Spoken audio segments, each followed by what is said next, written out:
এনসিপির কিছু নেতৃবৃন্দ কক্সবাজারে গিয়েছে, আপনারা যেতেই পারেন, অসুবিধা কিছু নেই। সেখানে যদি কোনো কূটনীতিকের সাথে আপনাদের সাথে আলাপ আলোচনা যদি হওয়ার যদি প্রোগ্রাম থাকে সেটা হতেই পারে, কিন্তু মানুষের সংশয় হচ্ছে, সন্দেহ হচ্ছে যে লুকোচুরি কেন।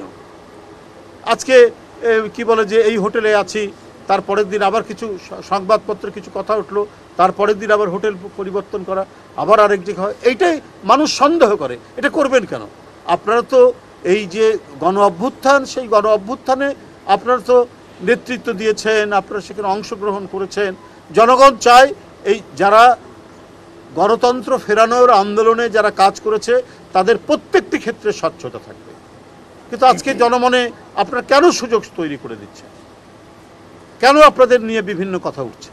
আপনারা যে কোনো কাজেই যেতে পারেন, যে কারোর সাথে সাক্ষাৎ করতে পারেন, সভা করতে পারেন, ওটা প্রকাশ্য জানিয়ে দিন, সেটা আপনারা মিডিয়াকে বলেন, তাহলে তো আর কোনো প্রশ্ন আসে না।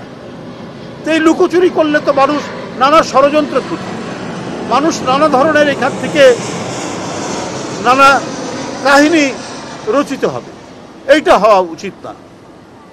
আমরা সামনের দিন এমন একটি শাসন আমরা দেখতে চাই, যে শাসন হবে সত্যিকারের জনগণের শাসন।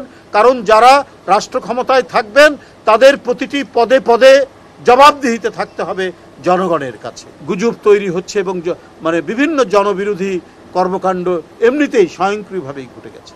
আপনাদেরকে আমরা জানিয়ে রাখি, গতকাল আমাদের একটি ঐতিহাসিক বিজয় মিছিল হয়েছে এবং এটিতে মানুষের কিছু জনদুর্ভোগ হয়েছে যাতায়াতে। এটা সবাই বলেছেন, আমাদের ভারপ্রাপ্ত চেয়ারম্যান সাথে সাথেই নির্দেশ দিয়েছেন এই জন্য দুঃখ প্রকাশ করার জন্য জনগণের কাছে। আমরা মিছিল শেষেই আমরা স্টেটমেন্ট দিয়েছি দুঃখ প্রকাশ করার জন্য, কারণ আমরা জানি কিছুটা হলেও জনদুর্ভোগ হয়েছে মানুষের মধ্যে। তো সুতরাং এর জন্য দুঃখ প্রকাশ করা এটা জবাবদিহিতার একটি অংশ। মোহাম্মদ ইউনূস সাহেবকে আমি ধন্যবাদ জানাই যে জনগণের দাবি, মানুষের আকাঙ্ক্ষা, সেই আকাঙ্ক্ষাকে তিনি ধারণ করে তিনি রমজানের পূর্বেই নির্বাচন ঘোষণা করেছেন। আমি মনে করি তিনি শুধু রাজনৈতিক দল নয়, জন আকাঙ্ক্ষার প্রতি শ্রদ্ধা জানিয়ে তিনি এই ঘোষণাটা দিয়েছেন। এবং আজকে আমরা যেটা খবরের কাগজে দেখেছি, নির্বাচন কমিশনকে প্রধান উপদেষ্টার কার্যালয় থেকে চিঠিও দেওয়া হয়েছে যে অতি শীঘ্র শিডিউল ঘোষণা করা এবং নির্বাচনী কাজকর্ম শুরু করা।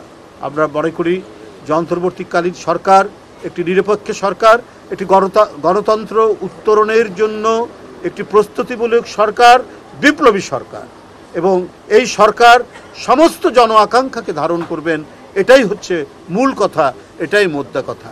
সেই কাজটি তিনি এখানে করেছেন, আমরা তার প্রতি শ্রদ্ধা জ্ঞাপন করছি এবং আমরা আশা করি এদেশের মানুষ অনেক দিন, প্রায় 16-17 বছর একটা অবাধ সুষ্ঠু নির্বাচনে যে ভোট দেবে, সেই ভোট তারা দিতে পারেনি।